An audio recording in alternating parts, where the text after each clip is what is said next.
इस कार्यक्रम के पुण्यार्जक हैं माता पिता श्रीमान रूपचंद जी जैन, श्रीमती कमला जैन, दिनेश जैन, रेखा जैन, दिवेश जैन, दिशा जैन, गंगवाल परिवार, प्रवासी मुंबई, निवासी ब्यावर।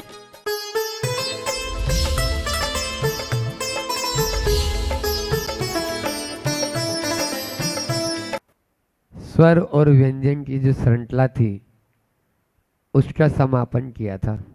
मंगलवार था इसलिए, और 21 तारीख भी अच्छी थी।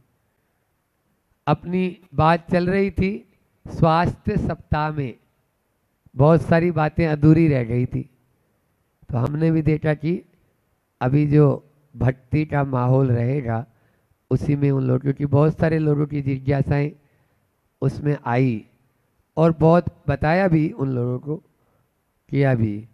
लेकिन फिर भी अभी आने वाले समय में ये नवंबर का महीना पूरा हो रहा है और दिसंबर और जनवरी में क्या होती है, ठंडी, और अच्छा हेल्थी सीजन माना जाता है ये। समझ में आ रहा है? अगर चाहो तो अपनी बॉडी इसी में बना सकते हो, ऐसा कहा जाता है। होना कछु नहीं, वो तो 5 करोड़ रोग इस शरीर में हैं, रोम जितने हैं ना 5 करोड़ से अधिक। कार्तिक की अनुप्रेक्षा में लिखा है बोरालकर जी साहब, 5 करोड़ रोग इस शरीर में पाए जाते हैं। आचार्य कार्तिकेय महाराज ने ये राम टेक में हमको आचार्य भगवान के मुखारविंद से पढ़ने को मिली, और पहले प्रमाण सागर जी महाराज ने भी पावापुरी में कार्तिक की अनुप्रेक्षा रखी थी। कहने का मतलब ये है, रोग तो खूब है, लेकिन रोग होना और रोग से पीड़ित होना दोनों में बहुत अंतर है। समझ में आ रहा है ना? हम रोग से पीड़ित न हो, इसके लिए कुछ उपचार मैंने उस समय बताए थे।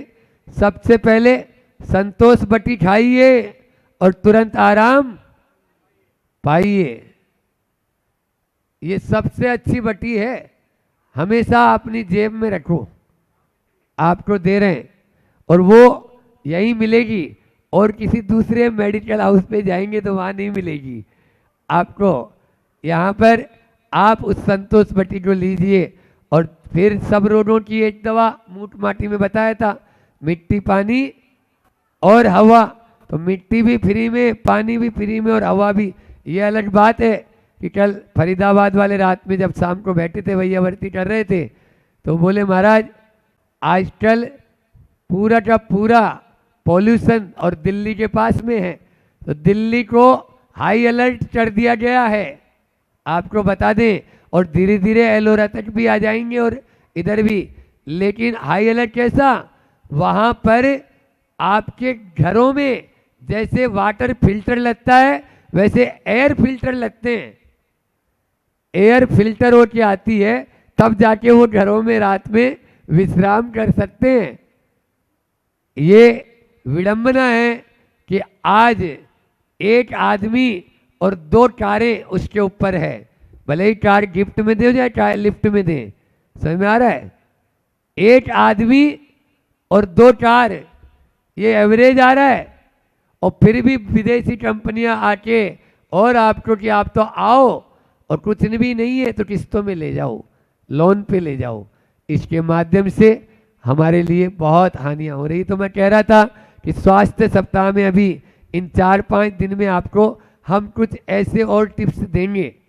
घर में मैंने कहा रसोई घर होता है, ठीक है ना? उस रसोई घर को अंदर में भी एक दानी होती है, चूहादानी नहीं, हाँ मच्छरदानी भी नहीं, मसालदानी होती है।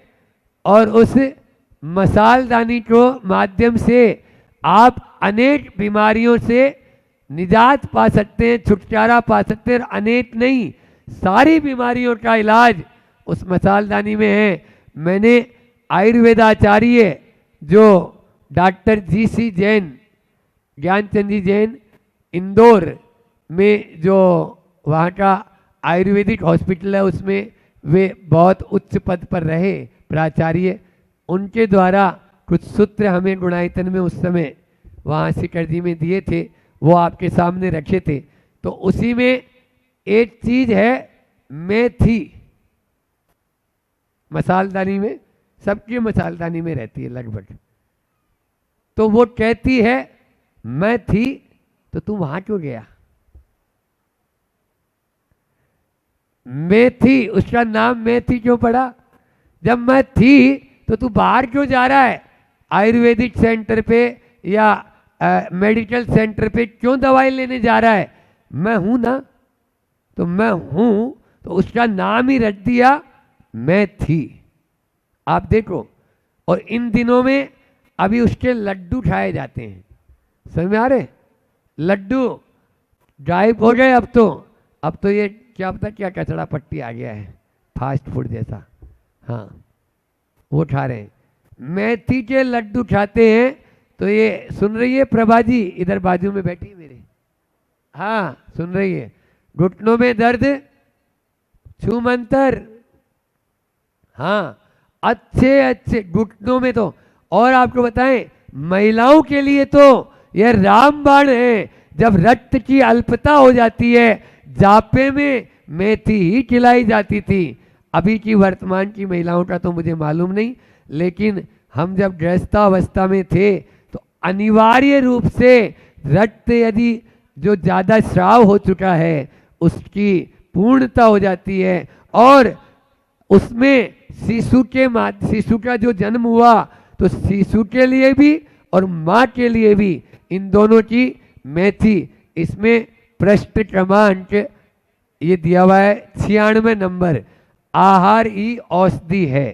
ठीक है ना? अभी मेरे पास में उतना समय नहीं, हमने अभी अभी थोड़ा इसमें से कुछ पढ़ा और पहले सुना भी। इसके माध्यम से आप अपनी शुगर को कंट्रोल कर सकते हैं।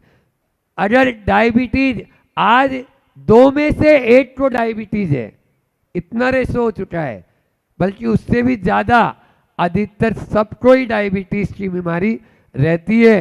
तो शुगर को कंट्रोल करने वाला है तो सबसे बड़ा दुश्मन उसका कौन? मेथी।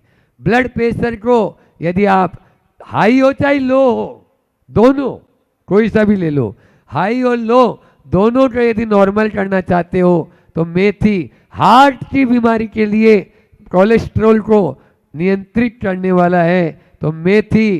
कैंसर जैसी बीमारी को दूर करने वाला है तो मेथी। और अनेक पेट की बीमारियां इसके माध्यम से होती है। यहाँ पर लिखा है, लाइन पढ़ देता हूँ। मेथी वायु की को शांत करने वाली, कफ को मिटाने वाली और ज्वर को नाश करने वाली है। यह जो है वातहर, उष्ण, कड़वी आदि दीप्त, जठराग्नि को प्रदीप्त करने वाली है। जिनको भूख नहीं लगती वो बोलते हैं महाराज जी भले ही क्षुधा रोट विनाशना यहाँ चढ़ाते हैं, लेकिन हम क्षुधा नहीं, हमें तो भूख कम हो रही है। तो मेथी से भूख बढ़ती है, रुचिकारक होती है इस मेथी के द्वारा। और कहें जिनको डायबिटीज है, मैंने यहाँ कहा था चाय की स्टॉल नहीं लगाना है, और नहीं लगाई शायद इन लोगों ने, तो वह मेथी की चाय, महावीरा जी में जाओ तो मेथी की चाय प्रतिदिन पियो ना। चाय के लिए तो हम कह रहे हैं, चाय कौन सी? मेथी, और उसमें गुड़ मिलाना है, समझ में आ रहा है ना? शक्कर नहीं। डायबिटीज हो तो वो गुड़ भी अल्प मात्रा में ले। गुड़ जो है वो रक्त बनाता है, इसके बारे में भी फिर बताऊंगा। अभी तो इतना ही है कि मेथी चाहे हरी हो और चाहे दाना वाली हो, दोनों। हरी मेथी को रक्त के लिए कहा गया, उसको जो बोलते हैं ना अपने ज्वारा आते हैं, उगाते हैं जो, तो वो तो गेहूं के ज्वारा वगैरह जैसे होते हैं, वैसे यही आयरन की, जो महाराज जी बता रहे थे, आयरन की कमी होती है। आयरन की जिनको कमी है, मेथी के माध्यम से बहुत जल्दी वह पूर्ण होती है। इसमें ये समझ लीजिए 90% आयरन है मेथी के अंदर, इतना, यानी आयरन और कैल्शियम ये दोनों ही उसमें भरपूर मात्रा में। इसलिए मेथी की चाहे लड्डू खाओ, चाहे मेथी की भाजी खाओ, मेथी की सब्जी खाओ, आपके हीमोग्लोबिन, जिनका हीमोग्लोबिन बहुत कम हो जाता है, उसके लिए भी यह मेथी रामबाण है। लेकिन क्या करें, बस यह थी फिर भी भटक गया है, आप लोग इस सर्दी में अभी आ रही है, मेथी का उपयोग करके बहुत कुछ लाभ प्राप्त कर सकते हैं और इस पुस्तक के माध्यम से और जानकारी प्राप्त कर सकते हैं और अपने स्वस्थ हो सकते हैं। मंगल मंगल होए जगत में सब मंगलमय होए। मंगल मंगल होए जगत में सब मंगलमय होए। इस धरती के हर प्राणी का मन मंगलमय होए। इस धरती के हर प्राणी का मन मंगलमय होए। कहीं क्लेश का लेस रहे ना, दुख कहीं भी होए। कहीं क्लेश का लेस रहे ना, दुख कहीं भी होए। मन में चिंता भय न सतावे, रोग शोक नहीं होए। मन में चिंता भय न सतावे, रोग शोक नहीं होए। नहीं वैर अभिमान हो मन में, क्षोभ कभी नहीं होए। नहीं बैरी अभियान हो मन में, क्षोभ कभी नहीं होए। मैत्री प्रेम का भाव रहे नित, सब मंगलमय होए। मैत्री प्रेम का भाव रहे नित, सब मंगलमय होए। मंगल मंगल होए जगत में सब मंगलमय होए। मंगल मंगल होए जगत में सब मंगलमय होए। मन का सब संताप मिटे अरु अंतर उज्ज्वल होए। मन का सब संताप मिटे अरु अंतर उज्ज्वल होए। राग द्वेष और मोह मिट जावे, आत्म निर्मल होए। राग देश ओ मोह मिट जाए, आत्म निर्मल होए। प्रभु का मंगल गान करी सब पापों का क्षय होए। प्रभु का मंगल गान करे सब पापों का क्षय होए। इस जग के हर प्राणी का हर दिन मंगलमय होए। इस जग के हर प्राणी का हर दिन मंगलमय होए। मंगल मंगल होए जगत में सब मंगलमय होए। मंगल मंगल होए जगत में सब मंगलमय होए। गुरु हो मंगल प्रभु हो मंगल, धर्म सुमंगल होए। गुरु हो मंगल प्रभु हो मंगल, धर्म सुमंगल होए। मात पिता का जीवन मंगल, परिजन मंगल होए। मात पिता का जीवन मंगल, परिजन मंगल होए। जन का मंगल गण का मंगल, मन का मंगल होए। जन का मंगल गण का मंगल, मन का मंगल होए। राजा प्रजा सभी का मंगल, धरा धर्म में होए। राजा प्रजा सभी का मंगल, धरा धर्ममय होए। मंगल मंगल होए जगत में सब मंगलमय होए। मंगल मंगल होए जगत में सब मंगलमय होए। मंगलमय हो प्रातः हमारा, रात सुमंगल होए। मंगलमय हो प्रातः हमारा, रात सुमंगल होए। जीवन के हर पल हर क्षण की बात सुमंगल होए। जीवन के हर पल हर क्षण की बात सुमंगल होए। घर घर में मंगल छा जाए, जन जन मंगल होए। घर घर में मंगल छा जावे, जन जन मंगल होए। इस धरती का कण कण पावन ओ मंगलमय होए। इस धरती का कण कण पावन ओ मंगलमय होए। मंगल मंगल होए जगत में सब मंगलमय होए। मंगल मंगल होए जगत में सब मंगलमय होए। इस धरती के हर प्राणी का मन मंगलमय होए। इस धरती के हर प्राणी का मन मंगलमय होए। सब जग में मंगल बड़े, तले अमंगल भाव, है प्रमाण की भावना, सब में हो सद्भाव। हमने बोला था कल आपको बाजरा के बारे में बताएंगे, बोला था। जब मेथी की चर्चा आई थी, फिर बाजरा की बात आई थी, वो वाली बात अधूरी रह गई थी। फिर उसके बाद में समय मिला नहीं, क्योंकि अर्घ बढ़ते चले गए, और अर्घ बढ़ते चले गए तो बात भी अधूरी। लेकिन हमें तो मालूम है ना कि बात अधूरी कहाँ तक रह गई है। तो इसी बात को अब आगामी इन दिनों में, क्योंकि अभी ये जो मौसम आ रहा है, मैंने उस दिन भी कहा था, ये हेल्थी सीजन कहलाता है। क्या कहलाता है? सर्दी के मौसम में आप कुछ भी खाओ तो पच जाता है, बचता नहीं, क्योंकि इस समय जठराग्नि बहुत प्रदीप्त रहती है। ये दिसंबर और जनवरी का महीना आपके लिए बहुत अच्छा रहेगा। तो आपको क्या खाना चाहिए, क्यों खाना चाहिए, कब खाना चाहिए, कैसे खाना चाहिए, बहुत सारी बातें बता दी। लेकिन अभी उन्हीं में ही और विशेष बातें अब हम आपको बताते हुए चले जाएंगे। आज मेथी की बात तो सबसे पहले, क्योंकि मैं थी तो तुम दूसरी जगह क्यों गए, उसने ऐसा कहा, ये बात आपको बताई थी।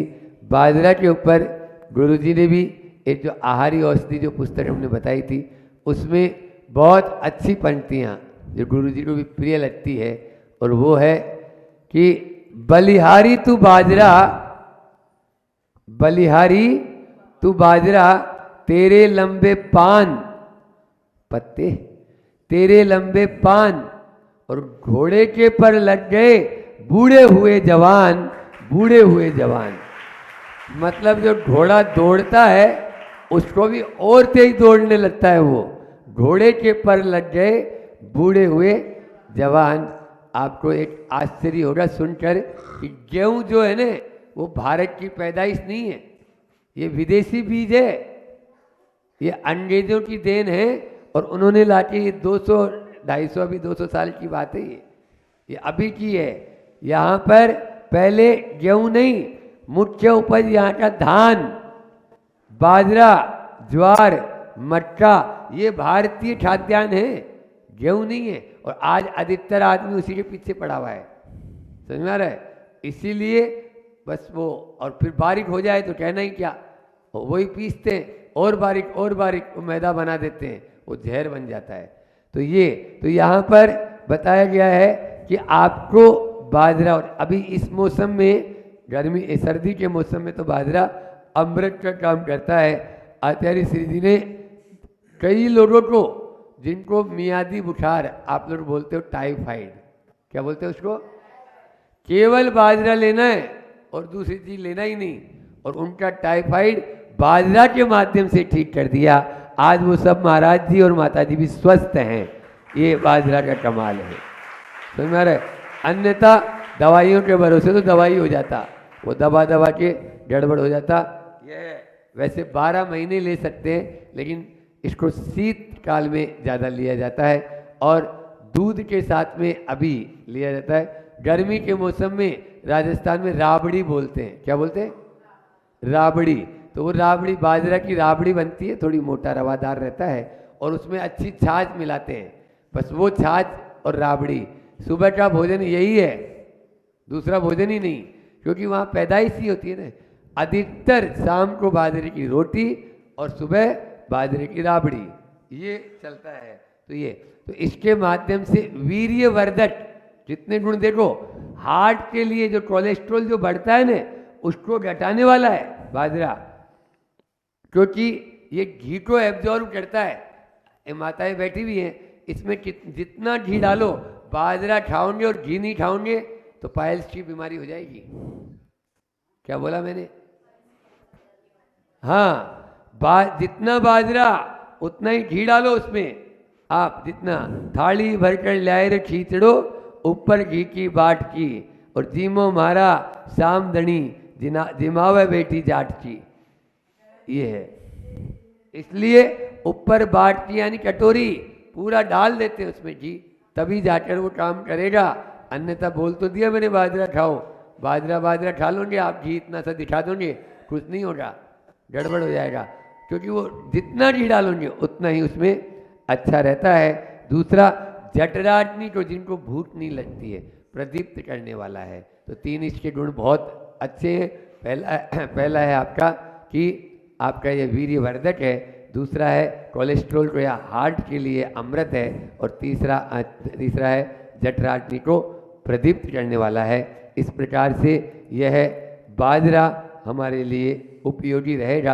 अनेक व्यंजन बनते हैं, इसका चूरमा भी बनता है, इसकी रोटी भी बनती है, इसका लड्डू भी बनते हैं बाजरा के, इसके जो है आप जो चीज़ बनाना चाहें, उपमा आदि भी जो भी होते हैं वो ही बना सकते हैं। विभिन्न व्यंजनों के माध्यम से रोज़ बताएंगे आपको डिश कि क्या क्या डिश बनती है, वो आप लोग वैसे जानते हैं। आगे भी इसी तरह से और एक एक दिन एक एक चीज़ के बारे में, जो सर्दी में आप किस तरह से आप स्वस्थ भी रह सकते हो और अपनी थोड़ी सी हेल्थ भी बड़े, हम बनाए चाहे नहीं बनाए, आप लोग तो बनाओ अपनी।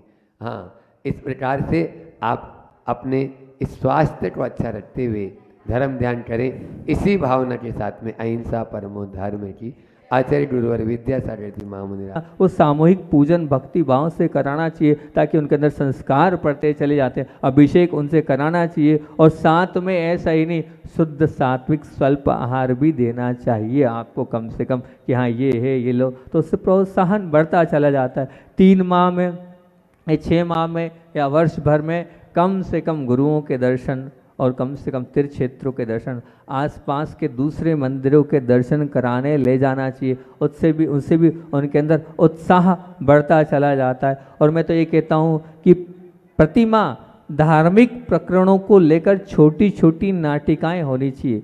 उन छोटी छोटी नाटिकाओं के माध्यम से वो पूरा का पूरा याद हो जाता है। हम जब घर पर थे तो खंडवा में मतलब 10 से 12 नाटिकाएं हमने करी थी माता जी के चतुर्मास में। आज भी वो पूरे दृश्य अभी तक याद है, 40-35 साल पुरानी वो बातें याद है। मतलब वो जो खेल वाली चीज़ होती है वो भुलाई नहीं जाती और वो अंदर तक उतर जाती है। तो वो जो नाटिकाएं वो कोई देखे चाहे नहीं देखे, लेकिन करने वाला अपने जीवन में उतार लेता है। तो नाटिकाओं को आप महत्व दें और खुद भी बना सकते हैं आप छोटी छोटी नाटिकाएं आज की बहुत सारी चीज़ों को लेकर, उससे बहुत फर्क पड़ता है। और दूसरी बात हमने सोचा कि पाठशाला का भी ड्रेस कोड हो, पाठशाला के भी ड्रेस होना चाहिए, पाठशाला का बिल्ला होना चाहिए, पाठशाला का बैग होना चाहिए, पाठशाला की टोपी होना चाहिए, पाठशाला का नेपकिन होना चाहिए। उनको बताना चाहिए, संस्कार देना चाहिए कि देखो ऐसे साफ करके ऐसा बैठा जाता है। उनको उठने बैठने का तरीका आपको सिखाना चाहिए कि देखो नीचे जीव होते हैं ना, एकदम नहीं बैठते हैं, जैसे महाराज जी पीछे लगाते हैं ऐसा पीछे लगाते हुए आप पहले स्वयं रखें एक अपने पास ऐसी धाग नेपकिन, और आप पहले उनके सामने बैठें, तब कहीं जाकर वो सीखेंगे और वो बैठेंगे। पहले आपके पास ही नेपकिन नहीं, आपके पास तो पर्स है, तो कहाँ से कुछ चलेगा। पर्स नहीं रखे, जो शिक्षिकाएं हैं एक एक रुमाल अपने पास रखें, उस रुमाल के माध्यम से वो बैठें, ताकि उनके अंदर एक संस्कार आएगा कि हाँ नीचे जीव होते हैं, जीवों को बचाना चाहिए, और जीवों को बचाएंगे तभी हमारा अहिंसा धर्म पलेगा। तो ऐसा वो, और मेरा भाव ये है कि जो वो कपड़े हों, वो जो आपका बैग हो, या वो जो आपकी जो रुमाल हो, सब हथकरघा के हो। किसके हो, ताकि उनको ये भी पता चले कि शुद्ध वस्त्र हथकरघा होता है। इस प्रकार का प्रोत्साहन दे, उनको बताएं कि क्या हथकरघा है, और ये जो अंग्रेजी में लिखे हुए शब्द वाली जो आपकी ड्रेसें होती उसके विषय में बताएं, तो बहुत अच्छी बात है कि बहुत अच्छा रहेगा। और वो जैसे नासिक रोड में गजपंथा वाले करते हैं कि साधन उपलब्ध कराएं, आप लाने ले जाने की व्यवस्था कराएं, आप कोई ना कोई व्यवस्था करें। आप जब आप विद्यालय के लिए लाने ले जाने करते हैं तो कोई ना कोई ऐसा व्यक्ति रहे जिसकी जिम्मेदारी रहे कि वो 4 बच्चों को लेके आएगा, वो 10 बच्चों को लेके आएगा, वो 5 बच्चों को लेके आएगा। एक बहुत बड़ी कड़ी है, इस कड़ी के माध्यम से आपकी पाठशाला लगातार चल सकती है। उसकी जिम्मेदारी रहेगी मुझे 5 बच्चों को लाना है। दूसरी बात, उनके माता पिता का फ़ोन नंबर आप अपने पास रखें, उन्हें बार बार मैसेज करें कि भैया क्यों नहीं आया, क्या बात है, किस कारण से नहीं आया, वो होना चाहिए। बार बार फ़ोन लगाओ, टोको, उसमें कोई बाधा नहीं है। आप जितना फ़ोन लगाओगे आपका पुण्य का मीटर चालू है, पुण्य का खाता बढ़ता चला जा रहा है। जितना बोलोगे उतनी अच्छी बात। वो आए चाहे नहीं आए, लेकिन आपके कब्जे में तो पुण्य आ ही गया ना, आपने तो पुण्य कमा ही लिया ना। अगर रख लोगे, उसके पास मोबाइल नहीं है, लेकिन उसके माता के पिता के बालक के माता पिता के पास तो बालक के पास नहीं, माता पिता के पास तो है मोबाइल। 1 बार बोलोगे, 2 बार बोलोगे, 4 बार बोलोगे, माता पिता भी शर्मा सुर में भेज ही देंगे, भैया भेज दो। तो एक लिस्ट ये वाली आपके पाठशाला की दीवार पर होना चाहिए कि ये बच्चा, ये बालिका, ये बालक और इनके माता पिता के ये नंबर है, ये होना चाहिए। इससे भी बहुत फर्क पड़ेगा, आप ये मान के के चलना, और पुरस्कार वितरण अधिक से अधिक हो, जिसको पाने के लिए उनका उत्साह बने रहे कि हाँ ये पुरस्कार प्राप्त करना है। ये पुरस्कार महाराज जी ने बोल ही दिया, आपको विपिन भैया से मिल लो, विकास भैया से मिल लो, बिल्कुल वो करेंगे। वो नहीं करेंगे तो फिर वो हमसे बोल देंगे महाराज जी और हम कर देंगे, कोई बाधा वाली बात नहीं। लेकिन पुरस्कार अच्छा हो, जितना आप पुरस्कार देंगे उतना उत्साह बनता चला जाता है। एक और चिंतन मेरे दिमाग में आया, वो नया चिंतन है एकदम, वो भी मैं रख देता हूँ आपके बीच में, कि माह में एक बार इन बच्चों का, इन छोटे छोटे बालक बालिकाओं का विधान होना चाहिए। और विधान कैसे हो, इनको पात्र बनाया जाए, इनको मुकुट माला पहनाई जाए, और मुकुट माला पहनाकर पात्र बनाकर उन्हें रखा जाए। उसकी बोली हो, बिना बोली के कुछ नहीं हो, पर बोली कैसी, नियम और त्याग की, कि भैया फास्ट फूड का त्याग, रात्रि भोजन का त्याग, पूजन का नियम, माला का नियम, सब चीज़ें क्या है उनको छोड़ना, और क्या करने योग्य उनको बताना। अब आप कौन सी बोली ले रहे हो, और पात्र भी उनको कैसे बनाओ, महापुरुष बनाओ। आप बनाना है जम्बू कुमार बनाओ, सुकुमार बनाओ, धन्य कुमार बनाओ, तीर्थंकर के पूर्व बनाओ, जो महापुरुष हुए, मतलब महापुरुष हुए, उन महापुरुषों को पात्र रूप में बनाओ, तो उन्हें पता चलेगा कि क्या थे जम्बू कुमार, जम्बू स्वामी कैसे थे, बताओ सुकुमार क्या थे। ऐसे पात्र के रूप में उनको बनाओ, और बिल्कुल मुकुट माला वैसा ही व्यवस्थित उनको करो। हर बार पात्र को चेंज करो। बहनों में भी कर सकते हैं, बहनों में सती हुई हैं, वो सीता को बनाओ, अंजना को बनाओ, चेनला को बनाओ, चंद्रा को बनाओ, कमी थोड़ी है। आगम ग्रंथों में कितने सारे महापुरुष हैं, तो ऐसे उनको वो पात्र बनाओ कि आप चेलना हो, आप क्या हो, आप सीता हो, आप अंजना हो, आप चंदना हो, तो बहुत अच्छा लगेगा। एक विधान करने से वो जो पात्र हैं, उन पात्रों की भूमिका क्या थे वो उनको मालूम पड़ेगा, अपना धर्म उनको मालूम पड़ेगा। ऐसा मैंने चिंतन किया, नया मेरे अंदर भाव आया, वो आप लोगों के बीच में मैंने शेयर कर दिया। अच्छा लगे तो बहुत अच्छी बात है, और लगे तो प्रयोग करना, प्रयोग करके पाठशालाओं के बीच में ये आना चाहिए, तो बहुत अच्छा लगे। एक आध पाठशाला भी इस प्रकार से कर लेगी कि हमने 8 दिन में नाम बदल बदल के नाम रखे। पहला चिंतन, दूसरा हमने ये दिया कि हमने विधान भी किया, और ऐसे पात्रों को रखकर हमने उसकी बोली भी इस प्रकार से लगाई, तो बहुत अच्छी रहेगा। और एक जैन टेक्नोलॉजी है जिसमें अनेक प्रकार के वीडियो दिखाए जाते हैं, नरक है, स्वर्ग है, पंचमेरु है, शमोषण है। मैंने आप लोगों के बीच में वो वीडियो आप लोगों के बीच में दिखाई थी। उन वीडियो को ज़्यादा से ज़्यादा पाठशालाओं में दिखाओ, और दिखाने के बाद उनसे बोलो कि आप इनके क्या बनाओ। जैसे आज चित्रकारी हुई, कितने अच्छे अच्छे बच्चों ने चित्र बना के लाए, अब वो पहले दिखाओ आप, और फिर कहो कि ये हम आपसे दे रहे हैं, ये थीम हम आपको दे रहे हैं, इस थीम पर आपको चित्र तैयार करना है, आपको पार्श्वनाथ के उपसर्ग पे तैयार करना है, आपको पंचमेरु पर करना है, आपको नंदीश्वर पे करना है, आपको जम्बूद्वीप पे करना है। ये थीम दो, आप उनको थीम दोगे, है उनके पास कला, बस थीम देने की जरूरत है। आप बताते जाओगे तो वो करेंगे, तो आप इस ओर मोड़ो, उनको धर्म की ओर उनको मोड़ो, और प्रोत्साहित करोगे तो वो भी होगा। वो आप जब वीडियोस दिखाएंगे तो उनकी दिमाग चलेगा क्या शमोषण होता है, क्या नरक होते हैं, क्या स्वर्ग होते हैं, और वो तब अच्छे से देखेंगे जब आप उनसे कहोगे कि आपको उसको फोटो तैयार करके लाना, आपको उसकी चित्रकारी करना, आपको इससे 10 हम आपसे प्रश्न पूछेंगे, आपसे 5 प्रश्न पूछेंगे, तब बहुत अच्छे से वो उस चीज़ को करेंगे उससे। और फिर उन विषयों में समझाकर चित्र बनाया, उसको बहुत अच्छे से आप क्या इनाम वितरित करो, तो वो और आगे बढ़ेंगे। और जो पूजन सामग्री है, हमारा मानना ये, मैं ऐसा मानता हूँ कि पूजन की थाली और पूजन की सामग्री आप हर बार 5 बच्चों से कहो तुम्हें धोना है, आप लोगों को धोना और आप लोगों को लगाना है। उन लोगों से लगवाओ, उन लोगों से धुलवाओ, उन लोगों को बताओ, तब वो सीखेंगे। आप हाथ में ले जाके उनको मत दो, हर बार चेंज करो, कभी किसी को, कभी किसी को, कभी किसी को। इससे उनके बहुत अच्छे संस्कार पड़ेंगे। और मैं तो ये कहता हूँ जो बच्चे बड़े हैं उनसे पानी भी भरवाओ, कि जाओ कुएं से पानी लेके आओ, पता चल, मतलब उनसे उनका पुण्य बढ़ेगा और समर्पण उनका बढ़ता चला जाएगा। और हम तो ये भी कहेंगे कि पूजन को आपने बनाया है, बहुत अच्छी बात है। हर हफ्ते आप शास्त्र दो उनको कि ये शास्त्र है, इन पर कवर चढ़ाना है, इनको सजाकर लेके आना है, ताकि उनका आकर्षण माँ जिनवाणी के प्रति बढ़े, माँ जिनवाणी के प्रति उनका आकर्षण बढ़ता चला जाए। ये मैंने घड़ी नहीं देखी भैया, समय बता देना, मैं तो बोलता जाऊँगा, बहुत विषय है ना। पूजन, और फिर उसके बाद क्या, आप बच्चों को शास्त्र तो आपने दिए ही हैं, यहाँ तक कि एक और चीज़ जो मेरे दिमाग में आई, मैं उसको भी शेयर कर रहा हूँ, जो लगा कि ये भी आप कर सकते हैं। पंच कल्याणक भगवानों के हैं, 24 तीर्थंकरों के पंच कल्याणक आते हैं। उन पंच कल्याणकों को सबसे पहले आपको याद करना है, और याद करने के बाद आपको उस दिन बच्चों को बधाई देना है कि आज महावीर जयंती की शुभकामना, आज पार्श्वनाथ जन्म की शुभकामनाएं, आज ये तप कल्याणक इसकी शुभकामना, आज ये ज्ञान कल्याणक इसकी शुभकामना। आपकी शुरुआत, प्रार्थना की शुरुआत 24 भगवानों के कल्याणकों की शुभकामनाओं से होनी चाहिए।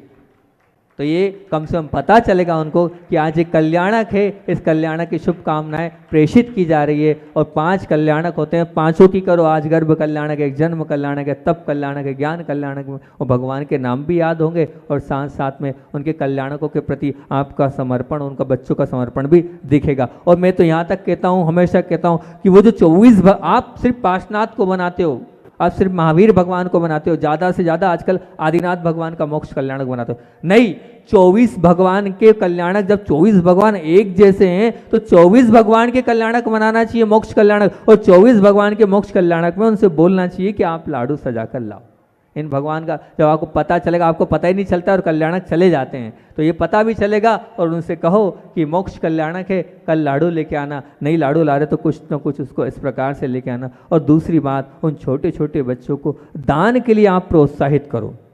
दान के लिए मैं हमेशा कहता हूँ, आपको बता रहा हूँ, 10 लक्षण बताया था और हमेशा बताता हूँ। दान कैसे, शुक्ल पक्ष आया, शुक्ल पक्ष की एकम आई, तो शुक्ल पक्ष की जैसे जैसे चंद्रमा बढ़ेगा, 1 रुपया, 2 रुपया, 3 रुपया, 4 रुपया, उनको तिथि मालूम पड़ेगी कि कौन सी तिथि है। ये बच्चों को तिथि नहीं मालूम, अभी तारीख ही मालूम कि हाँ एकम के दिन 1 रुपया, दूज के दिन 2 रुपया। जैसे जैसे शुक्ल का चंद्रमा बढ़ रहा है वैसे वैसे हमें पूर्णिमा तक कितने आ गए, 15 रुपये। और फिर जब कृष्ण पक्ष आएगा तो फिर उसको 14, 13, 12, 11, 10, 9, आप 2-3 बार पाठशाला में सिखाना, वो तिथि भी सीख जाएंगे और दान भी देना, जितनी जिसकी जैसी सामर्थ्य हो, ऐसा प्रेशर मत देना। और डलवा हुआ तो उनके अंदर दान की भी अहम भूमिका तैयार होती चली जाएगी, वो दान देने के लिए भी उनका मन अपने आप बनता चला जाएगा। एक और बहुत अच्छा चिंतन मेरे दिमाग में आया, वो भी आप लोगों के बीच में रख रहा हूँ। हो जाए तो बहुत अच्छी बात है, वो भी कर लो तो बहुत अच्छी बात रहेगी कि जितनी चीज़ें हैं,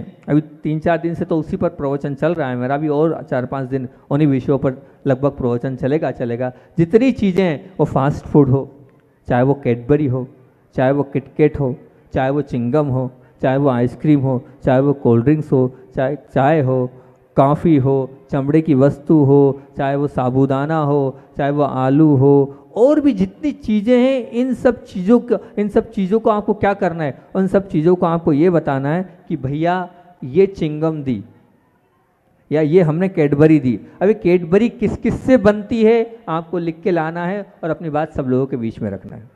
आप उससे पूछो और उससे दिखवाओ कि कैडबरी काय से बनती है, किटकेट काय से बनती है, ढूंढो, गूगल पे ढूंढो। हमें पुस्तकें दे रहे हैं आपको, ये हम दे रहे हैं, इसमें से पढ़ लो और जानकारी निकालो, क्या इससे फ़ायदे हैं, क्या वो क्या कहलाता है आपका, मतलब यानी कि कोल्ड ड्रिंक्स क्या कहलाता है, काय से बनती है, क्या नुकसान है, क्या फ़ायदे। वो जब बच्चे स्वयं देखेंगे, स्वयं ढूंढेंगे तो अपने आप में जागृत होंगे कि भाई ये एक बालक को एक बार का आपका, फिर अगली बार का दूसरा, फिर अगली बार का तीसरा, ये जितनी भी चीज़ें छोड़ने योग्य, आप नहीं कहो छोड़ो, आप कहोगे तो वो नहीं छोड़ेंगे। आप उनको प्रतियोगिता इस प्रकार से कराओगे तो निश्चित तौर से उनका मन बनेगा और वो चीज़ें अपने आप छूटती चले जाएगी, क्योंकि मन का खुद का जो मोटिवेशन होता है ना, वो जो खुद का मोटिवेशन होता है उससे बच्चा और वो बालक बहुत जल्दी सुधरता है, हमारे कहने से नहीं सुधरेगा। तो आप ये वाली चीज़ 3-4 चीज़ें जो नई हमारे मन में और आई थी वो आपको बता दी। क्या क्या 4-5 चीज़ें बताइएगी कि कम से कम 7 तत्व नाम अलग अलग उनका करो, हर रविवार उनका दीक्षा होना चाहिए। और फिर उसके बाद नई चीज़ में हमने ये बताया विधान होना चाहिए, और विधान में जो मुख्य पात्र है वो भी आपको बनाना है। और फिर ज़ेन टेक्नोलॉजी की जो आपसे वीडियो और थीम देकर उनसे कलाकारी कराओ, 5 कल्याणकों के ऊपर आप उनके लिए बधाई कार्ड आप देते जाओ, बधाई दोगे तो उसमें उनको याद रहेगा। और दान की इस परंपरा को और ये जो चीज़ें आपको बताई कि जो चीज़ें हैं उनसे कहो वो लिख कर लाएँ। अगर वो बोल नहीं पा रहे हैं तो पर्चे पर लिख कर लाएँ, पर वो उसको ढूंढे स्वयं। आप कुछ बताओ मत, आप पुस्तक तो दे दो कि ये पुस्तक है भैया, इसमें से देख सकते हो, आप मत बताओ, आप खुद ढूंढो और लिखो क्या ई नंबर होते हैं और इनमें क्या क्या मिला है, क्या क्या वस्तुएं इसमें आती है, तो उससे बहुत ज़्यादा उनका प्रोत्साहन मिलेगा। आचार्य भगवान का इतनी सारी बातें तो आपसे कर दी, 4 बातें आप लोगों के बीच में रख दी। कौन कौन सी 4 बात? पाठशाला का पा कह रहा है पावन और पवित्र बनाने की प्रयोगशाला है पाठशाला। ठ कह रहा है ठहराव और बोलो तो सही बदलाव लाने की प्रयोगशाला है पाठशाला। और सा कह रहा है शांति और शालीनता दिलाने की प्रयोगशाला है और ला करा लाजवाब और उत्कृष्टता से मिलाने की प्रयोगशाला है पाठशाला। आचार्य भगवान का संस्मरण सुनाकर अपनी बात को विराम दूंगा। बहुत बचपन की कहानी चल रही है, तो बचपन ही हमारा आचार्य श्री का चल रहा है और बचपन की बात बता रहे हैं कि ये पूज्य आचार्य भगवान के बड़े भ्राता महावीर जी के माध्यम से जो बात पता चली, क्योंकि हम तो थे नहीं। आप बोलोगे महाराज जी आपको कैसे पता, तो जो उनके बड़े भैया महावीर जी है उन्होंने जो बताया वो आपके बीच में रख रहा हूँ कि वो किस प्रकार से पाठशाला की बात चली। संस्कार जो होते हैं वो घर से ही प्रारंभ होते हैं और वास्तविकता में वो वसीयत तो घर से ही पाठशाला में मिलती हैगी। तो उन्होंने ये कहा, बोले हमारे माता पिता बहुत धार्मिक थे और हमारे दादाजी भी बहुत धार्मिक थे, और धार्मिक तो थे, हमारे यहाँ स्वाध्याय की परंपरा थी और स्वाध्याय में जो है ग्रंथ तो हिंदी के हुआ करते थे, लेकिन उस हिंदी हमारे पिताजी मैंने मल्लप्पा जी को आती थी, वो उस ग्रंथ को पढ़ते थे और उसको कन्नड़ में बहुत अच्छे से विजुलाइज करके हमको सब समझाते थे। तो हम सब भी पढ़ते थे और पूरे बच्चे आकर पढ़ते थे। उसके कारण हमारे घर में एक अलग संस्कार था और सब उस समय को कभी छोड़ते नहीं थे। सब लोग वो इतनी बजे स्वाध्याय होना सब उसमें आ जाते थे। अब एक बार क्या हुआ, हमने पिताजी से बोला मेला लगने वाला है, तो अब मेला लगने वाला है तो पिताजी से कहा कि मेले के लिए पैसे दे दो। तो पिताजी ने क्या कहा, पिताजी को वो अन्ना जी बोलते थे, तो अन्ना जी ने कहा बोले हाँ पैसे हम देने को तैयार हैं, कोई बाधा नहीं है, लेकिन आपको सहस्रनाम और भक्तामर याद करके बताना पड़ेगा। तो बोले सहस्रनाम और भक्तामर इतना बड़ा, बोले हाँ याद करके बता, आता ही नहीं है, हम शुद्ध कराते हैं। और शुद्ध उच्चारण प्रारंभ हुआ और अन्ना जी उच्चारण करा रहे हैं और जो थे सबके आजू बाजू वाले बच्चे भी सहस्रनाम और भक्तामर। अब आचार्य श्री जी ने जितना याद होता था 12 या 13 वर्ष की उम्र में, वो जितना पढ़ाते थे उतना अगले दिन सुनाते थे, जितना पढ़ाते थे अगले दिन उतना सुनाते थे। ऐसा चलता रहा। अब जब ये प्रतियोगिता हुई और बाद में जब इनाम की बारी आई तो निश्चित तौर से जो मेहनती होता है उसको तो इनाम मिलना ही चाहिए। और आचार्य भगवान को 13-14 वर्ष की उम्र में 5 रुपये की बख्शिश, आप लोग बख्शिश बोलते हैं, समझते हैं ना बख्शिश क्या होती है? बख्शिश मतलब इनाम, 5 रुपये का इनाम उनको उस प्रतियोगिता में मिल गया। जब मिला तो उन्होंने एक ही निवेदन किया, वो महान लोग ऐसे ही निवेदन करते हैं कि आचार्य जी मैं अकेला मेले में जाके, मतलब उन्होंने कहा आचार्य जी ने अपने पिताजी मतलब अन्ना जी से, मैं अकेला क्या करूँगा जाकर, हैं सबको ले जाना है, 5 रुपये में क्या होगा, सबको इनाम दो, आप सबको बख्शिश दो। तो उन्होंने सबसे निवेदन करके सबको बख्शिश दिलाई और मेले में गए। और फिर एक और बात आपको बता दूं, जब ये सहस्रनाम और उन्होंने ये याद कर लिया तो वहाँ पर एक महाबल महामुनिराज आए थे और महाराज जी महाबल सागर जी आए थे। जब उन्होंने सहस्रनाम और वो सुना तो उन्होंने एक ही बात बोली, ये बच्चा तो बहुत बढ़िया है, बहुत अच्छे से उच्चारण कर रहा है, हमारी भावना ये है इसको तत्वार सूत्र याद कराया जाए।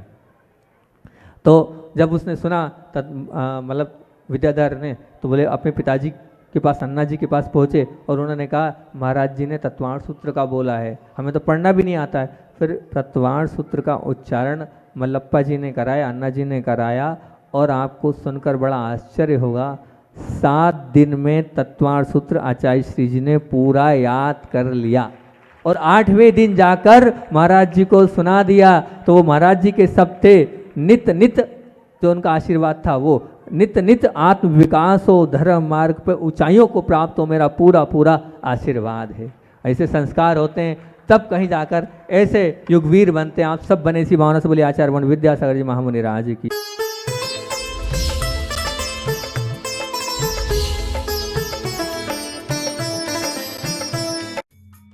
इस कार्यक्रम के पुण्यार्जक थे माता पिता श्रीमान रूपचंद जी जैन, श्रीमती कमला जैन, दिनेश जैन, रेखा जैन, दिवेश जैन, दिशा जैन, गंगवाल परिवार, प्रवासी मुंबई, निवासी ब्यावर।